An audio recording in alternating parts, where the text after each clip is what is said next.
నమస్తే RVS news కి స్వాగతం. ముందుగా ముఖ్యాంశాలు.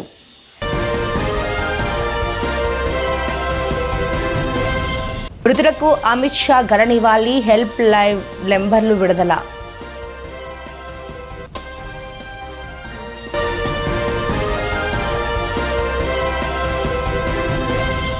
పెహల్గాం ఉగ్రదాడి ముష్కరుల ఊహా చిత్రాలను రిలీజ్ చేసిన ఏజెన్సీలు.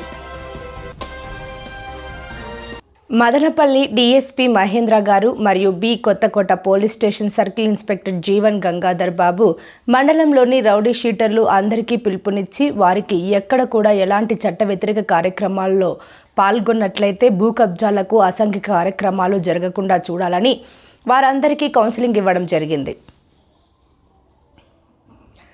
అదేవిధంగా బి కొత్తకోట టౌన్లో ట్రాఫిక్ అంతరాయం కలగకుండా చూస్తామని మాట్లాడటం జరిగిందని, అదేవిధంగా భూ కబ్జాలు, మత్తు పదార్థాలు యువత పైన ప్రత్యేక నిఘా పెడతామని, అవసరమైతే ఇంకాను బి కొత్తకోటకు అదనంగా సిబ్బంది ఇస్తామని మదనపల్లి డీఎస్పీ మహేంద్ర గారు చెప్పడం జరిగింది.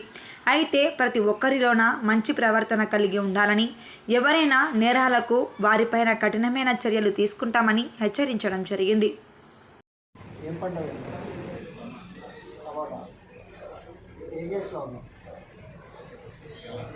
ఏం కాలేదు. బుద్ధిగా ఉన్నావా? ఇప్పుడన్నా బుద్ధికి పని చేసుకుంటావా లేదా? వస్తాను స్టేషన్కి.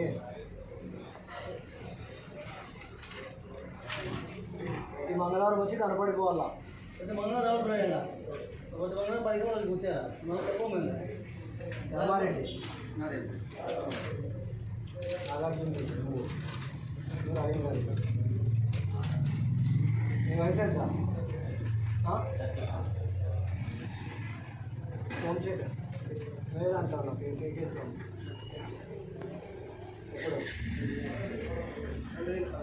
ఎక్కడికి చెప్పు. ఇప్పుడు ఏం చేస్తాను? ఎక్కడ ఇల్లు? ఎక్కడ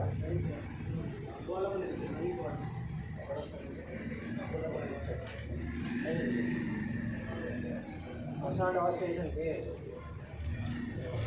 6 సంవత్సరాల నిరీక్షణ, ఇన్నాళ్ళు కన్న కలలు నిజమయ్యేసరికి విద్యార్థుల కళ్ళల్లో ఈరోజు ఆనందం చూస్తున్నాం. సాఫ్ చైర్మన్ రవి నాయుడు మాట్లాడుతూ, ఇచ్చిన మాట ప్రకారం మెగా డిఎస్సిని విడుదల చేసిన చంద్రబాబు, నారా లోకేష్కి కృతజ్ఞతలు తెలియజేస్తూ మెగా డిఎస్సి అభ్యర్థులతో కలిసి సాఫ్ చైర్మన్ రవి నాయుడు తిరుపతిలో వారి ఫోటోలకు పాలాభిషేకం చేశారు. ఈ సందర్భంగా రవి నాయుడు మీడియాతో మాట్లాడారు. ఇదే ఆర్డీఓ ఆఫీస్ నందు నేనే మా విద్యార్థి సంఘాలు, అన్ని సంఘాలు, విద్యార్థులు ఆర్తనాదాలు పెట్టాం, నిరసనలు వ్యక్తం చేశాం, ధర్నాలు చేశాం. మీ కెమెరాలే సాక్షి. ఇదే రోడ్డు మీద పొల్లు దండాలు పెట్టాం. ఇదే వైఎస్ రాజశేఖర రెడ్డికి దండం పెట్టుకున్నా, నీ కొడుకు బుద్ధి మార్చు మార్చు మార్చు అని చెప్పి ఇదే రాజశేఖర రెడ్డి గారి విగ్రహం కాడ దండాలు పెట్టి 5 ఏళ్ళు అలిసిపోయాం. ఆ రోజు చంద్రబాబు నాయుడు గారు ఒక మాట ఇచ్చారు, నేను అధికారంలోకి వస్తానే, కూటమి అధికారంలోకి వస్తానే, మొట్టమొదటి సంతకం మెగా డిఎస్సి మీద పెడతాను, అది కూడా 5,000 6,000 పోస్టులు కాదు 15,000 పోస్టుల పైన భర్తీ చేపడతాను, మళ్ళీ భర్తీలు చేపడతామని చెప్పి ఆ రోజు మాట ఇచ్చారు. ఇచ్చిన మాట ప్రకారం గౌరవ ముఖ్యమంత్రి నారా చంద్రబాబు నాయుడు గారు బాధ్యతలు తీసుకున్న రోజే మెగా డిఎస్సిపై సంతకం పెట్టారు. కొన్ని లక్షల మంది విద్యార్థుల జీవితాల్లో ఆశలు చిగురించే విధంగా ఆ సంతకం మారింది. ఆ రోజు అభ్యర్థులందరూ ఆనందం వ్యక్తం చేశారు. దానిపైన అనేక కసరత్తులు జరిపి ఒక సమర్థవంతమైన డిఎస్సి ప్రకటించాలని విద్యాశాఖ మంత్రి నారా లోకేష్ గారు ఒక పక్క రిజర్వేషన్ని ఒక పద్ధతి ప్రకారం నడిపించాలి, దాంతోపాటు అన్ని కేటగిరీలకు న్యాయం జరగాలి, అన్ని జిల్లాల్లో ఉన్న అభ్యర్థులకు న్యాయం జరిగే విధంగా ఈ డిఎస్సిని ఒక రూపకల్పన చేసి నిన్న ప్రకటించడం జరిగింది. జూన్ జూలైలో ఎగ్జామ్స్ కూడా పెడతామని చెప్పి డేట్లు కూడా అనౌన్స్ చేయడం జరిగింది. ఈ అకాడమిక్ ఇయర్ నాటికే వీళ్ళు టీచర్లుగా ఆ పాఠశాలలోకి వెళ్తారని ఇచ్చిన మాట ప్రకారం గౌరవ చంద్రబాబు నాయుడు గారు, గౌరవ లోకేష్ గారు ఇంత సమర్థవంతంగా డిఎస్సిని ప్రకటించడం చాలా ఆనందదాయకం. ఒక విద్యార్థి సంఘ నాయకుడిగా విద్యార్థుల తరపున మెగా డిఎస్సి ప్రకటించినందుకు చంద్రబాబు నాయుడు గారికి హృదయపూర్వకంగా అభినందనలు తెలియజేసుకుంటూ పాదాభివందనం తెలియజేసుకున్నాం. విజయవాడ 4వ డివిజన్ శ్రీనివాసనగర్ బ్యాంక్ కాలనీ భారతీనగర్లో పలు సీసీ రోడ్ల పనులకు ఎంపీ కేశినేని శివనాథ్, ఎమ్మెల్యే గద్దె రామ్మోహన్లు శంకుస్థాపన చేశారు. ఈ సందర్భంగా ఎంపీ కేశినేని మాట్లాడుతూ 2 కోట్ల రూపాయల నిధులతో ఈసీసీ రోడ్ల అభివృద్ధి పనులు జరుగుతున్నాయన్నారు. ముఖ్యమంత్రి చంద్రబాబు నాయుడు నాయకత్వంలో అమరావతిలో భాగమైన విజయవాడ ప్రాంతం రూపురేఖలు మారిపోతున్నాయని అన్నారు. విజయవాడ ఎమ్మెల్యేలు గద్దె రామ్మోహన్, బోండా ఉమామహేశ్వరరావు, సుజనా చౌదరిలతో కలిసి విజయవాడ సమగ్ర అభివృద్ధికి ప్రణాళిక సిద్ధం చేస్తున్నామన్నారు. మంత్రి నారాయణ సిఆర్డీఏ అధికారులతో ఇటీవల జరిగిన సమీక్ష సమావేశంలో డ్రైనేజీ, ఎస్టీపీ సమస్యలపై చర్చించడం జరిగిందన్నారు. విజయవాడ నోవాటాల్ దగ్గర ఉన్న 2 ఫ్లైఓవర్స్ మధ్య నీళ్లు నిలిచిపోయే సమస్య, ఫ్లైఓవర్ల పైనుంచి నీళ్లు రోడ్ల మీద పడే సమస్య నేషనల్ హైవే అధికారుల దృష్టికి తీసుకెళ్లడం జరిగిందన్నారు. ఈ సమస్యలను త్వరలో పరిష్కరిస్తామని నేషనల్ హైవే అధికారులు ఆ సమీక్ష సమావేశంలో చెప్పడం జరిగిందన్నారు. విజయవాడ బెంజ్ సర్కిల్ నుంచి డ్రైనేజీ పనులు నెల రోజుల్లో నేషనల్ హైవే అథారిటీ కార్యరూపంలోకి తీసుకురానుందన్నారు. విజయవాడ నగరాన్ని మరింత సుందరీకరణ చేసేందుకు కృషి చేస్తున్నామన్నారు. ఈ కార్యక్రమంలో corporator Jasti Sambasiva Rao, corporator Devineni Aparna, NTR జిల్లా ఉపాధ్యక్షులు చలసాని రమణ, టీడీపీ నాయకులు Koduru Anjaneya Vasu, Erneni Vedavyas, circle 3 executive engineer Samrajyam, DEP Rama Rao, AE దీక్షితులతో పాటు తదితరులు పాల్గొన్నారు. కూటమి ప్రభుత్వం అధికారంలోకి రాగానే విజయవాడ నగర రూపురేఖలే మార్చబోతున్నాం. ఎందుకంటే గౌరవ ముఖ్యమంత్రి వర్యులు అమరావతి ప్రాంతంలో భాగమైన ఈ విజయవాడని సుందరంగా తీర్చిదిద్దాలని ప్రభుత్వ అధికారులని, ప్రజాప్రతినిధులని ఆదేశించడం జరిగింది. దానికి అనుగుణంగానే ఎమ్మెల్యే గద్దె రామ్మోహన్ రావు కానీ, ఇక్కడ కార్పొరేటర్ సాంబశివరావు గారు కానీ, ఈ శ్రీనివాసనగర్ కాలనీ, అంతేకాకుండా భారతీనగర్ కాలనీలో ఎన్నో రోడ్లు చేశారు. దాంట్లో భాగంగా ఇవాళ ఈ 2 రోడ్లకి 2 కోట్ల మున్సిపల్ కార్పొరేషన్ నుంచి సుమారు 2 కోట్ల రూపాయల వరకు శాంక్షన్ చేపించి ఈ రోడ్లని బాగు చేసే పనిలో ఇక్కడ పనిచేస్తున్నారు. ముఖ్యంగా ఇక్కడ కార్పొరేటర్ సాంబశివరావు గారు అయితే కార్పొరేషన్ డబ్బులన్నీ తన వాటికి తెచ్చుకుంటున్నాడు. అట్లా విధంగా కాకుండా సమగ్రంగా విజయవాడ డెవలప్ అయ్యే విధంగా సమగ్రంగా ప్లానింగ్ చేస్తాం. మొన్న కూడా మంత్రి నారాయణ గారితో, అధికారులు అందరితో, నేను గద్దె రామ్మోహన్ రావు, విజయవాడలో ఉన్న ఎమ్మెల్యేలు అందరూ కూర్చుని ఇక్కడికి అవసరమైన డ్రైనేజ్ కానీ, ఎస్టీపీ కానీ, ముఖ్యంగా ఈ ప్రాంతంలో ఉన్న నోవాటెల్ దగ్గర 2 ఫ్లైఓవర్ మధ్యలో ఉన్న ప్రాంతంలో నీరు నిలిచిపోతుంది, దాని మీద దృష్టి పెట్టాలని సీరియస్గా చెప్పడం జరిగింది. అంతేకాకుండా ఫ్లైఓవర్ల మీద నుంచి కూడా నీళ్లు వచ్చి రోడ్ల మీద పడుతున్నాయి. అది కూడా పైప్ లైన్ లేపడం వల్ల జరుగుతుందని గట్టిగా నేషనల్ హైవే అధికారులని గట్టిగా రోజు సమావేశంలో నిలదీయడం జరిగింది. వారు దానికి అంగీకరించి త్వరలో పనులు చేపడతామని చెప్పారు. అంతేకాకుండా బెంజ్ సర్కిల్ నుంచి కూడా డ్రైనేజ్ పనులు ఇమీడియట్గా నేషనల్ హైవేస్ వాళ్ళు స్టార్ట్ చేయాలి. అది కూడా 1 నెల రూపాయల అది కూడా కార్యరూపం దాల్చబోతుంది. తప్పకుండా ఈ విజయవాడ నగరం ఆధునీకరంగా సుందర నగరంగా తయారు చేసే కార్యక్రమంలో మేము అందరం కలిసికట్టుగా కృషి చేస్తున్నాం. అదేవిధంగా గద్దె రామ్మోహన్ రావు గారు ఏ విధంగా నడుస్తారో అదేవిధంగా తూర్పు నియోజకవర్గంలో నేను కూడా ఈ కార్యక్రమాల్లో పాల్పంచుకుంటానని అందరికీ తెలియజేసుకున్నాను. శ్రీకాకుళం కృషి పట్టుదల 2 ఉంటేనే అనుకున్న లక్ష్యాన్ని చేరుకోవడం సులువవుతుందని శ్రీకాకుళం నియోజకవర్గం ఎమ్మెల్యే గొండు శంకర్ అన్నారు. కష్టపడే తత్వాన్ని విద్యార్థులు అలవర్చుకోవాలని, అప్పుడే ఉన్నత శిఖరాలని అధిరోహించవచ్చని అన్నారు. ఏబీవీపీ జిల్లా కన్వీనర్ బోర గోపి ఆధ్వర్యంలో యువత మేలుకో జగతిని ఏలుకో అనే కార్యక్రమాన్ని బాపూజీ కళామందిర్లో మంగళవారం నిర్వహించారు. ఈ సందర్భంగా ఎమ్మెల్యే గొండు శంకర్ మాట్లాడుతూ సంకల్పం మంచిదైతే విజయం తనంతట తానే దరిచేరుతుందని అన్నారు. ప్రతి ఒక్క విద్యార్థి క్రమశిక్షణగా విద్యను అభ్యసిస్తే జీవితంలో ముందుకెళ్లడం పెద్ద పనేమి కాదు. విద్యార్థులు సెల్ ఫోన్ అవసరానికి వాడాలే తప్ప అనవసరంగా వాడొద్దని, విలువైన సమయాన్ని వృధా చేసుకోవద్దని సూచించారు. నేటి ప్రపంచంలో అమ్మాయిలు చాలా జాగ్రత్తగా ఉండాల్సిన అవసరం ఉందని, లేకుంటే మోసపోయే ప్రమాదం ఉందని అన్నారు. చక్కగా చదువుకొని తల్లిదండ్రులకు, ఉపాధ్యాయులకు మంచి పేరు తీసుకొచ్చి సమాజానికి ఉపయోగపడేలా ఉండాలన్నారు. ఈ ఏడాది ఇంటర్మీడియట్లో మంచి ఫలితాలు సాధించిన విద్యార్థినులకు ప్రతిభా పురస్కారం, సేవా పురస్కారాలు ఏబీవీపీ ఆధ్వర్యంలో ఇవ్వడం ఎంతో సంతోషంగా ఉందన్నారు. ఏబీవీపీ అంటే విద్యార్థుల సమస్యలు పరిష్కరించడమే వారి లక్ష్యంగా పనిచేస్తున్నారని కితాబు ఇచ్చారు. ఈ కార్యక్రమంలో బీజేపీ జిల్లా అధ్యక్షులు సిరిపురపు తేజేశ్వరరావు మాట్లాడుతూ విద్యార్థులంతా డాక్టర్లు అవుతాం, ఇంజనీర్లు అవుతాం అనే ఆలోచనతోనే చదవడం కంటే సమాజానికి ఉపయోగపడే విద్యను అభ్యసిస్తామన్నదే ప్రధానమన్నారు. ప్రతిభా పురస్కారం అందుకోవడం అంటే మీ మీద మరింత బాధ్యతని పెంచడమేనని అన్నారు. ఈ సందర్భంగా ప్రతిభ గల ప్రభుత్వ బీసీ బాలికల కళాశాల వసతి గృహం 4 చదువుతున్న విద్యార్థులు చెన్నం శెట్టి జ్యోతి, చెన్నం యామిని ప్రైవేట్ కళాశాలలో చదివి ఉత్తమ ప్రతిభ కనబరిచిన విద్యార్థులకు దుశ్శాలువాలతో సత్కరించి మెమొంటోను అందించి అభినందించారు. ఈ కార్యక్రమంలో బీజేపీ నాయకులు Pokathota Simhachalam, SSR charitable trust founder Sura Srinivasarao, assistant BC welfare అధికారి Chandramouli, hostel welfare officer G Lalitha, ABVP joint secretary Keerthi, Bhargavanayudu, Madarapu వెంకటేశ్లతో పాటు ఏబీవీపీ నాయకులు, పలు కళాశాలల ప్రిన్సిపల్, విద్యార్థినిలు అధిక సంఖ్యలో పాల్గొన్నారు. మన భవిత మన చేతిలో కుర్రకారు యమజోరు సైలెన్సర్ల హోరు గుండెల్లో బేజారు మితిమీరిన స్వేచ్ఛ అదుపులేని వాంఛ వంపు సొంపు నడక పడితే నీ గతి దేవుడి ఎరుగా.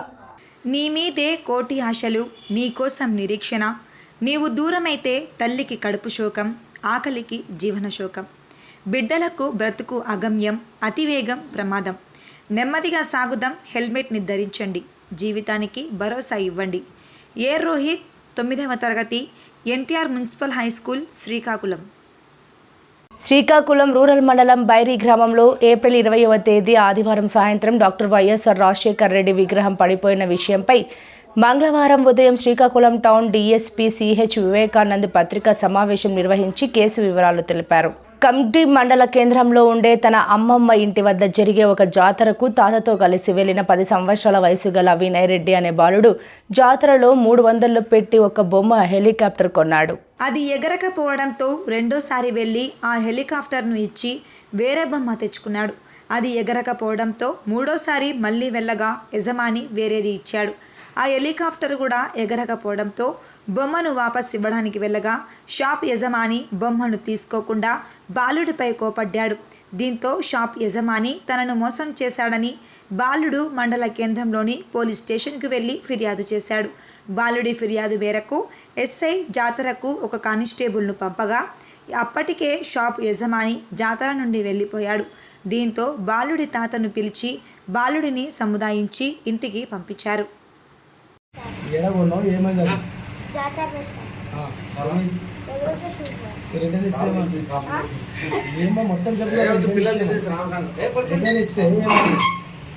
సార్ 3 కలర్లు చేంజ్ చేసి సార్ ఇంకొకసారి రాకన్నారు సార్. లేదా ఎగురుతాను చూపెట్టింది అందుకు లేదు సార్. కంప్లైంట్ ఏం కంప్లీట్ ఇస్తావు? ఎగురుతుంది ఎవరి మీద కంప్లీట్ ఇస్తావు? షాపు మీద కంప్లీట్ చేయించినావు. ఏం పేరు? ఫస్ట్ పోయినప్పుడు సార్ పైనకి ఎగురుతుంది, మళ్ళీ కిందికి వస్తుంది, మళ్ళీ ఎగురుకొస్తుంది. అలా ఏం పేరు నీది? వినయ్ రెడ్డి సార్. ఎంత తీసుకున్నావు బేటా? 300 సార్. ఏమైంది బట్ ఇప్పుడు? అది ఎగురుకొచ్చింది సార్.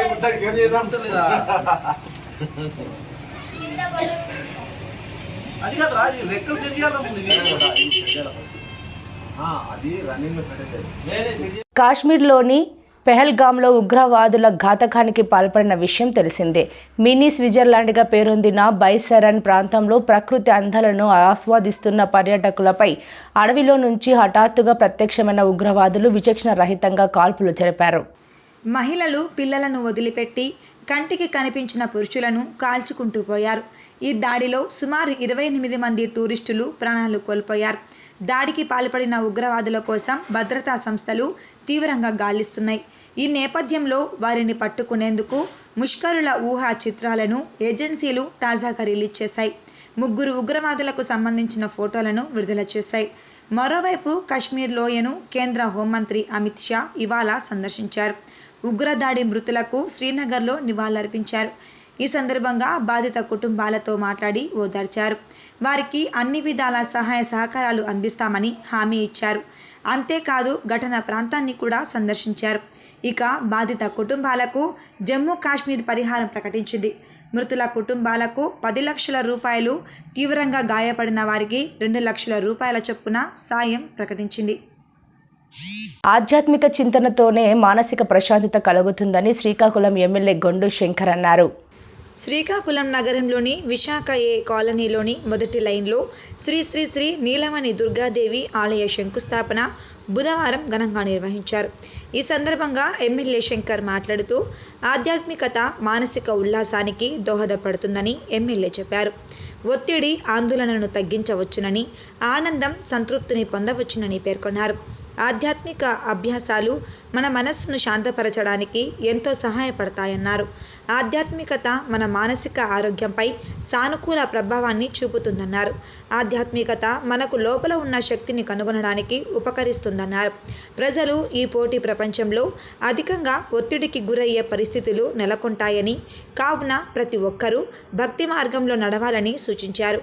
ఆధ్యాత్మికత అంటే ప్రేమ, కరుణ, పరోపకారం, మరణానంతరం జీవితం, జ్ఞానం, సత్యం వంటి సార్వత్రిక ఇతివృత్తాలను అన్వేషించడం. సాధువులు, పండితులు వంటి కొంతమంది వ్యక్తులు ఉన్నత స్థాయి అభివృద్ధిని చేరుకున్నారని తెలిపారు. ఈ కార్యక్రమంలో కూటమి పార్టీల నాయకులు, స్థానికులు అధిక సంఖ్యలో పాల్గొన్నారు. చాలా సంతోషం. ఈ కాలనీలో ఉన్న చాలా సమస్యలు ఇక్కడ పెండింగ్లో ఉన్నాయంటే కమిషనర్ గారు అందరం కలిసి ఇది విజిట్ చేయడం జరిగింది. కాలనీ అంతా ప్రతి వీధులు తిరిగా, అందులో ఇది బయటకు తెలిసింది ఇలాగా ఇక్కడ మనకి ఒక రిజర్వ్ సైట్ ఉందని. సో యాక్చువల్గా అయితే కమ్యూనిటీ హాలు, ఒక మంచి పార్క్ సీనియర్ సిటిజన్స్ అందరికి అనుకున్నాం. కానీ ఈ లోపు గుడి అని అన్నారు. చాలా సంతోషం. గుడి అయినా చాలా మంచిదే.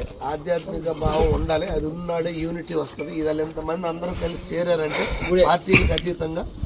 సో నిజంగా నాకు చాలా ఆనందంగా ఉంది. ఎంత రెస్పాన్స్ ఉందని నేను అనుకున్నాను. మంచి కార్యక్రమం తలపెట్టారు. సో ఉన్న వరకు గుడి కట్టి మిగతా ప్లేస్ ని ఎలా యూటిలైజ్ చేసుకోవాలి, చుట్టూ వచ్చి అందరూ ఈ ప్రాంగణంలో కూడా అందరూ వచ్చి కూర్చోవచ్చు. ఈవినింగ్ దానికి చుట్టూ బెంచీలో వేసి నీట్ ఫ్లోర్ చేసి అన్ని బాగు చేసి ఒక ఆహ్లాదకరమైన ప్లేస్. అసలు చాలా మంచి స్పాట్ ఇది. కాలనీ ఎంట్రన్స్ లోపలికి వచ్చి తర్వాత ఇలా ముందుకు వెళ్తే కాలనీ అంతా ఉంది కనుక ఒక మంచి ప్లేస్ ఇది. సో దీన్ని అందరూ కలిపి డెవలప్ చేసుకోవడం మంచిది. ఈ సందర్భంగా నగరవాసులకి, నగర శివార ప్రాంతం ఉన్నటువంటి కాలనీ వాసులందరికీ కూడా నేను పిలుపునిస్తున్నాను. ఇదే స్ఫూర్తి మీరందరూ కొనసాగించి మీ ఏరియాలో ఉన్నటువంటి ఏవైతే ఈ ఎలాంటి రిజర్వ్ సైట్స్ కానీ ఇవన్నీ ఉన్నాయో అవన్నీ అభివృద్ధిలోకి తీసుకొచ్చి అలాగే ముళ్ళ పొదలతో దొంగలు అడవిలాగా వదిలేయకుండా అవి అభివృద్ధి చేసి ఒక ఆహ్లాదకరమైన ప్లేస్ చేసుకుంటే మనమే ఈవినింగ్ పూట వచ్చి ఒక రిక్రియేషన్ సెంటర్ లాగా మీరు చేయాలి. దీనికి మీ భాగస్వామ్యం ఉంటే తప్పకుండా కార్పొరేషన్ భాగస్వామ్యంతో మా హెల్ప్తో మేము ఇంకా దాన్ని డెవలప్ చేయడానికి ముందుకు వస్తాం. మా నుండి కావాల్సిన డ్రైన్స్, రోడ్స్, లైట్స్ ఇలాంటివి ఏదైతే మౌలిక వసతులు ఉన్నాయో, వాటర్ ఫెసిలిటీ ఇలాంటివన్నీ కార్పొరేషన్ తరఫున నేను ఇచ్చే పూర్తి బాధ్యత నేను తీసుకుంటాను. అందరూ ముందుకు వచ్చి పార్టీలకు అతీతంగా కాలనీలో అన్ని రకరకాల పేర్లు ఉన్నప్పుడు కూడా విశాఖ ఏ కాలనీ అంటే ఒక ఫేమస్ ఇది. చిన్నప్పటి నుండి కూడా విశాఖ ఏ కాలనీ కానీ బి కాలనీ కానీ. సో మీ అందరికీ నేను హృదయపూర్వకంగా అభినందిస్తూ ఇలాగా అందరూ కలిసిమెలిసి ఇక్కడ డెవలప్ చేసుకోవాలని నేను కోరుకుంటూ సెలవు తీసుకుంటాను. 10వ తరగతి పరీక్ష ఫలితాల్లో 100% ఉత్తీర్ణతతో శ్రీకాకుళం జిల్లా కేంద్రం పిఎన్ కాలనీలో గల శ్రీ సాయి విద్యా మందిర్ స్మార్ట్ స్కూల్ విద్యార్థులు విజయ దుందుబి మోగించారు. 10వ తరగతి పరీక్ష ఫలితాల్లో 100% ఉత్తీర్ణతతో శ్రీకాకుళం జిల్లా కేంద్రం పిఎన్ కాలనీలో గల శ్రీ సాయి విద్యా మందిర్ స్మార్ట్ స్కూల్ విద్యార్థులు శభాష్ అనిపించుకున్నారు. 589 మార్కుతో దాసరి వర్ష పాఠశాల టాపర్గా నిలవగా, 570 మార్క్స్తో పసల గౌతమ్, 565 మార్క్స్ పోటూర్ను చైతన్య చక్కని ప్రతిభను కనబరిచారు. 550 మార్కులు పైబడి 5 విద్యార్థులు, 500 మార్కులు పైబడి 8 మంది విద్యార్థులు, 450 మార్కులు పైబడి 11 విద్యార్థులు విజయం సాధించినట్లు పాఠశాల ప్రిన్సిపల్ లక్ష్మణరావు తెలిపారు. చదువుతో పాటు ఉన్నత విలువలను నేర్పిస్తూ విద్యార్థుల భవిష్యత్తుకు బాటలు వేసే ఏకైక విద్యాసంస్థ శ్రీ సాయి విద్యామందిర్ స్మార్ట్ స్కూల్ అని ప్రిన్సిపల్ తెలిపారు. 100% ఉత్తీర్ణత సాధించడంలో సహకరించిన పాఠశాల ఉపాధ్యాయేతర సిబ్బంది, విద్యార్థుల తల్లిదండ్రులకు ప్రిన్సిపల్ లక్ష్మణరావు కృతజ్ఞతలు తెలియజేశారు. ఈ విజయోత్సవాన్ని పురస్కరించుకొని పాఠశాల ఆవరణంలో బాణసంచా పేల్చి మిఠాయిలు పంపిణీ చేసి సంబరాలు జరుపుకున్నారు. ఈ కార్యక్రమంలో పాఠశాల సెక్రటరీ సిపాన లక్ష్మి, పాఠశాల ఉపాధ్యాయులు, సిబ్బంది, విద్యార్థులు, తల్లిదండ్రులు పాల్గొన్నారు.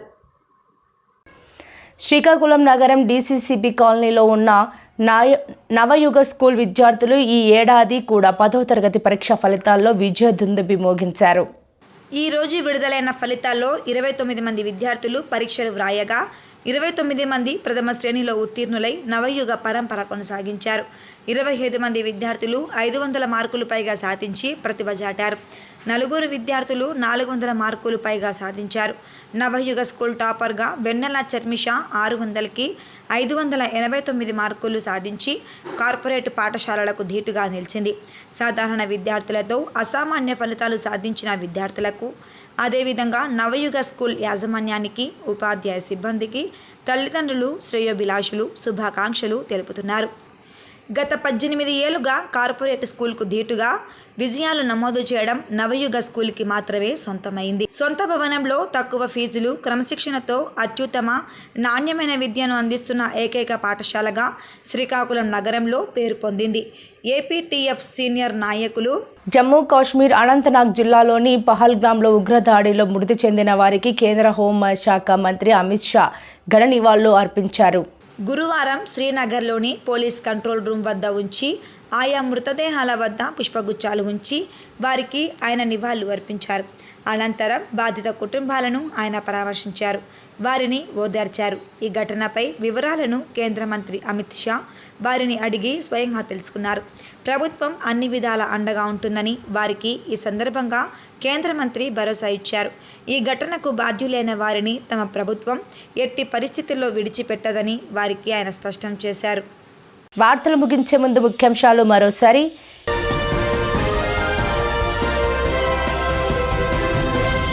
మృతులకు అమిత్ షా ఘన నివాళి, హెల్ప్ లైన్ నెంబర్లు విడుదల.